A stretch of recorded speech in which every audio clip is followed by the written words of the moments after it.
Alright, let's get started on 12.4. We're going to deal with more circle stuff. This time we're going to be dealing with inscribed angles and how those relate to the measurements of the arcs. Okay, so let's start with ABC being an inscribed angle. So this right here is an inscribed angle. And AC is an intercepted arc, meaning the legs of the angle intercept this arc. And the measurement of that arc, or the measurement of the angle, can be found using this formula, where the measurement of the angle is equal to 1/2 the measurement of the arc. You could also interpret this as the measurement of the arc, AC, I'll write that C a little bit better, is equal to twice the measurement of the angle ABC. And to get that, all I did was I multiplied both sides of this equation by 2. Okay. Now, that formula is going to be the most useful, but we have a couple other properties that are also going to be useful for us. Okay. What we have is we have if inscribed angles of a circle intercept the same arc, then the angles are congruent. Okay, so both of these angles in this picture are intercepting the arc AC. So that means angle ABC and ADC are the same. Yep. Angle ABC and angle ADC intercept arc AC. That little square is supposed to be this arc symbol. So we find that angle ABC is congruent to angle ADC. Now, they hit you with this word subtends over here, and I'm sure a lot of you read that and said, you know what? No thanks. I'm not going to deal with that. What this subtends means is that it intersects at a diameter, or intersects a diameter. That's all you got to remember if you see subtends. Intersects. No, intersects.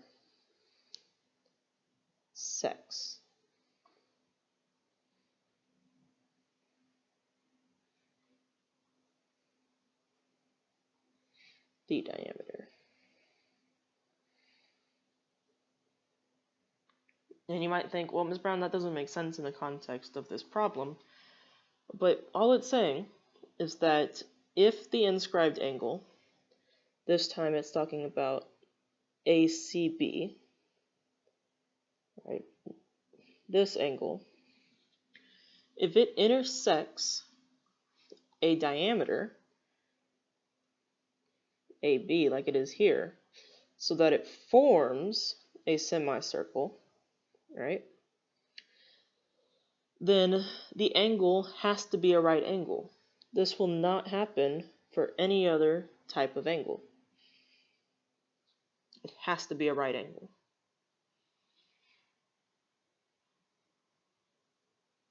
So let's do some practice problems.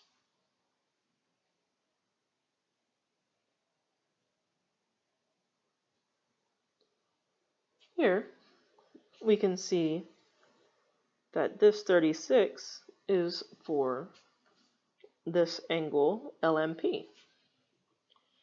So the measure of angle LMP is equal to 1/2 the measure of the arc LP. And we know that arc LP is equal to 36 degrees. So we figure out 1/2 times 36 is 18 degrees for the measure of angle LMP. All right, it's not so bad. Next, we want to know about the measurement of the arc MN. And they give us this angle, inscribed angle, of 48 degrees.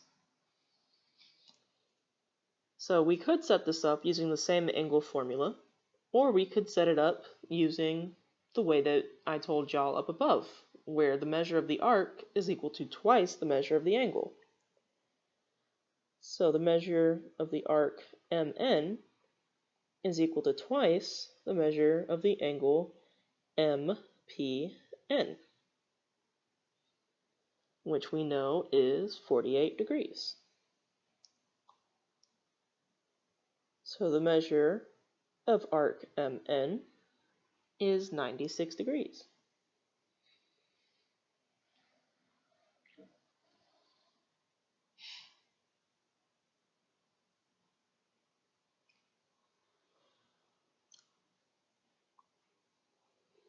Next, we're told that we have a 36-degree angle here, which is going to be intersecting this arc HF. And we can also see that we have an arc GJ from the inscribed angle GFJ. Okay? So let's start off with the angle first. The measure of the angle GFJ is equal to 1/2 the measure of the arc GJ. Yep. And 1/2 of GJ would be 1/2 of 110 degrees.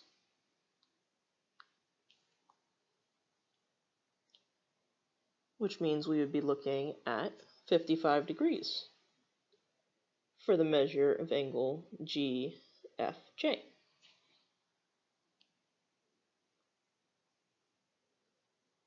And then the measure of the arc HF would be equal to twice the measure of the angle HJF, which we know is 36 degrees.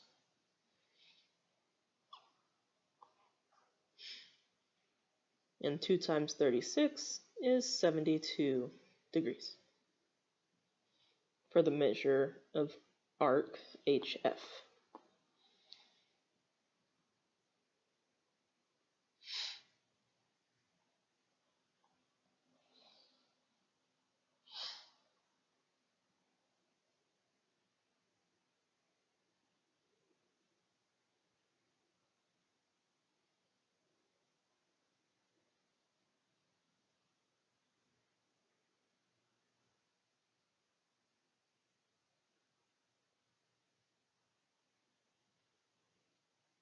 All right. So now we're trying to figure out what the value of x is for number 3. Well, anytime they put the dot in the circle and label it, this would be the center of the circle.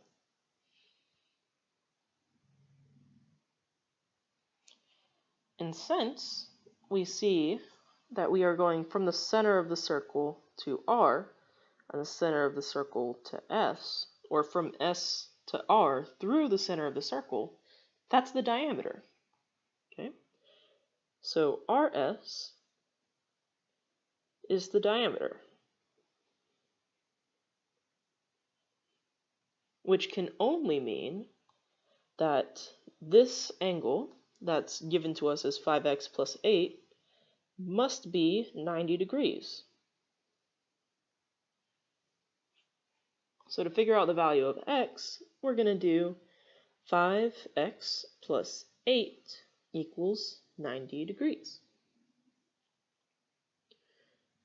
We'll subtract 8 from both sides, and we'll have 5x is equal to 82 degrees. And then divide both sides by 5 to find our value of x is equal to 16.4.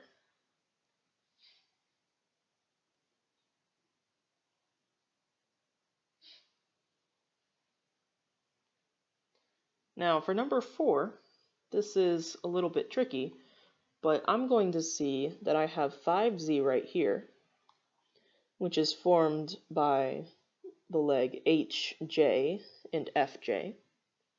And I'm also going to see that we're looking at this angle here, formed by the legs FG and HG. And I can see that both sets of legs are intersecting this arc HF. So since both angles are intersecting the same arc, I know that they should be equal, meaning 5z should equal 4z plus 9. If I subtract the 4z from both sides, we'll get that z is equal to 9. But we're not done because they asked us what the measure of angle FJH was. So what we have to do is we have to plug that value of z in to figure out what the measure of angle FJH is. So we have 5 times 9, which is 45. So the measure of angle FJH is 45 degrees.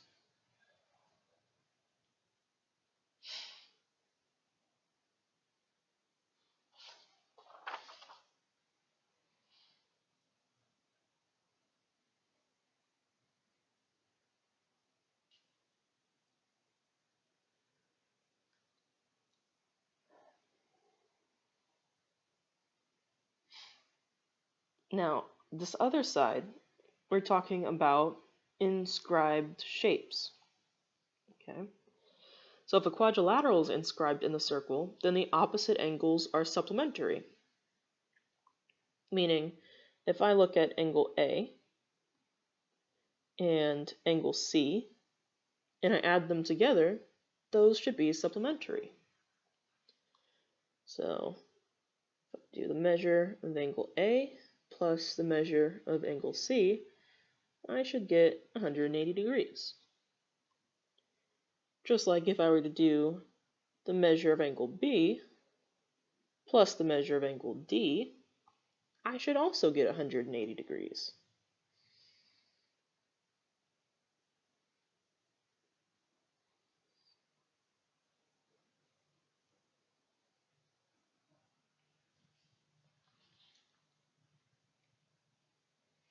All right, then we get walked through a problem here. We can see we have a circle with a quadrilateral inscribed in it, because we can see it has 1, 2, 3, 4 sides. And we can see that E is opposite to G. So they have to be supplementary, which they say in the first step here. They substitute the values into the problem. So they now have the 4z and the 3z plus 5 in. Then what they did was they combined the 4z and the 3z to be 7z, and we still had the plus 5 equals 180. And they subtracted the 5 from both sides to get down to z equals 175. Next, they divided both sides by 7 to get z equals 25. But they weren't done yet because they still haven't found the measure of angle G. So they had to plug it back in. So they did 3 times z, which they now know is 25. So 3 times 5 is 75. And then they add 5 to it to get 80. So they found out the measure of angle G was 80 degrees.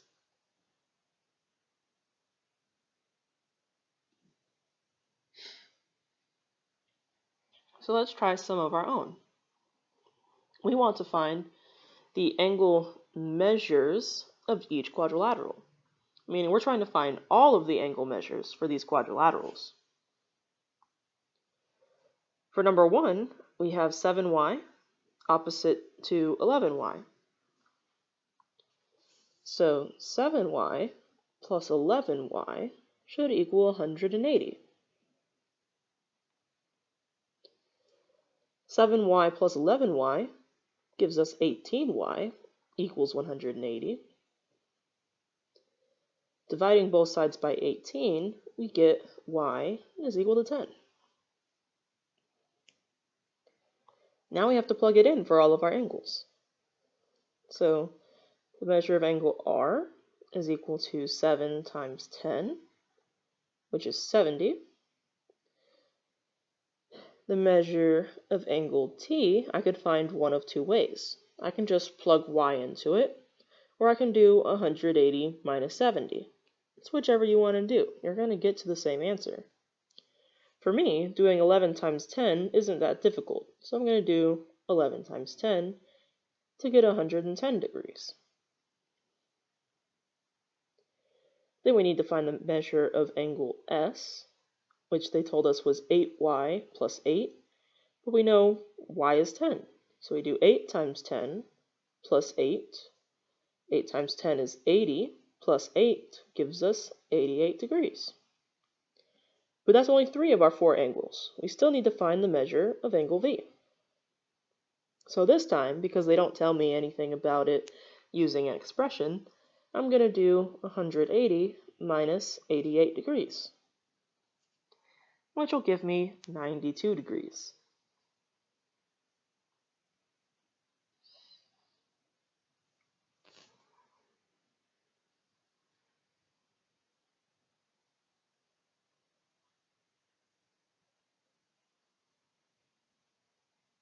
Let's start the process over for number 6.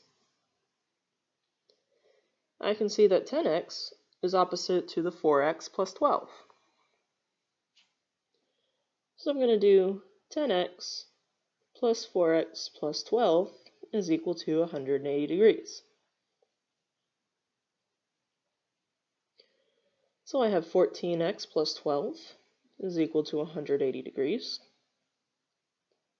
Subtract 12 from both sides, and I get 14x is equal to 168.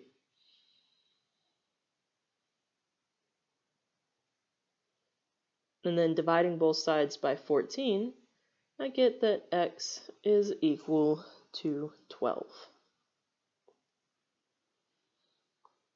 Then we start our process of plugging in. The measure of angle A is equal to 10 times x, so in this case 10 times 12, which gives me 120. Now, I don't really want to deal with 4 times x plus 12, so for the measure of angle C, I'm going to do 180 minus 120 to get 60 degrees.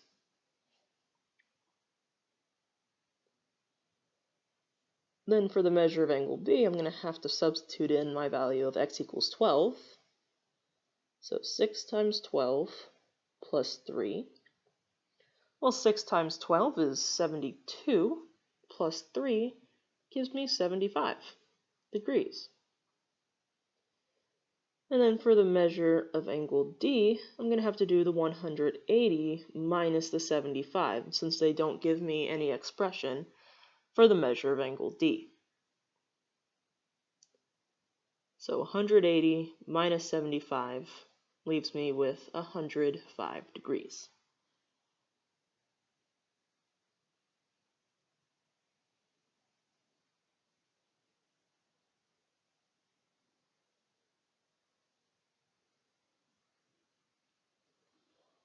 Alright, just 2 more left.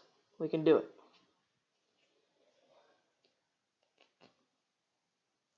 So, I can see in this one that angle J is across from angle L. So I'm going to do 2z plus 2 plus z minus 17, let's write that 17 better, is equal to 180 degrees.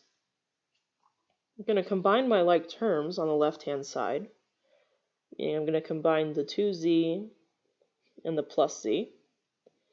And then I'm going to combine the 2 and the minus 17. So 2z plus z gives me 3z. Positive 2 minus 17 leaves me with negative 15. equals 180 degrees. I'm going to add 15 to both sides. So I have 195 degrees. Then I'm going to divide both sides by 3 so that I have 65 degrees. Or 65 is equal to z.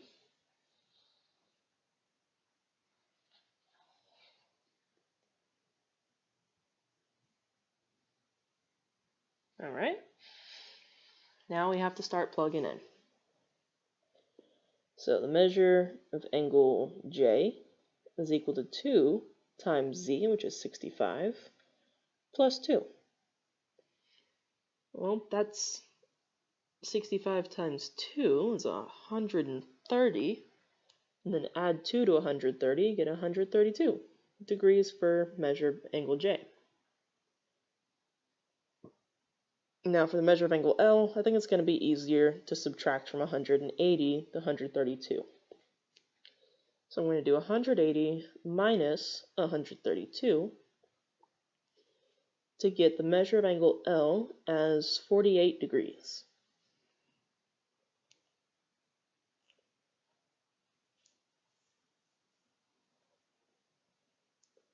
Then we're going to have to plug in for the measure of angle K, which is just z plus 25. So we're looking at 65 plus 25, which is 90 degrees.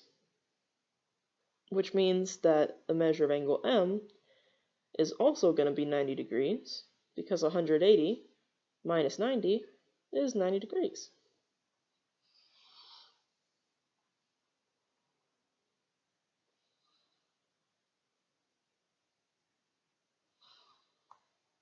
And then for our very last problem, we have angle M opposite to angle P.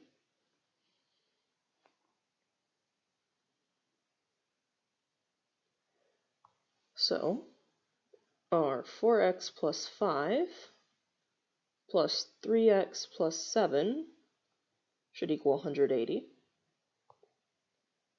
We're going to combine like terms here. 4x, positive 3x, positive 5, positive 7. 4x plus 3x gives me 7x. Positive 5 plus 7 gives me positive 12. Still equal to 180. Subtract 12 on both sides is going to leave me with 7x is equal to 168, I believe. Divide both sides by 7, and I get x is equal to 24. Yeah, x is equal to 24. Then we're going to go and plug in. So the measure of angle M is equal to 4 times x, which is 24, plus 5. So we're looking at 4 times 24 is 96, plus 5 is 101 degrees. The measure of angle P, I'm going to do 180 minus the 101, which is going to give me 79 degrees.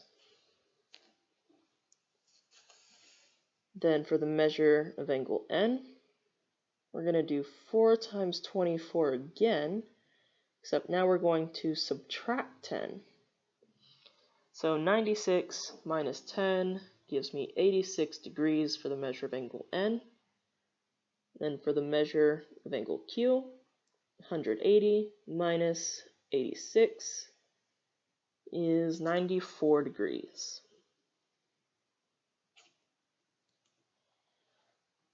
All right. So now you should start looking at your homework, which is page 517. Let me write that in a big fun color so you pay attention to it. Page 517, numbers 2 through 12 even. Okay, so what that means is you're doing numbers 2, 4, 6, 8, 10, and 12 for homework. That's 6 different problems. Okay? I have faith that you can do these. So you shall be doing these 6 problems for the rest of the class period, and if you finish these, you should start looking over your notes for your test at the end of the week, and or completing any missing assignments that you still have for me. Okay, say that one more time. You should be using the rest of the time in class to do these 6 problems, studying, and finishing any missing assignments you have from me. Okay?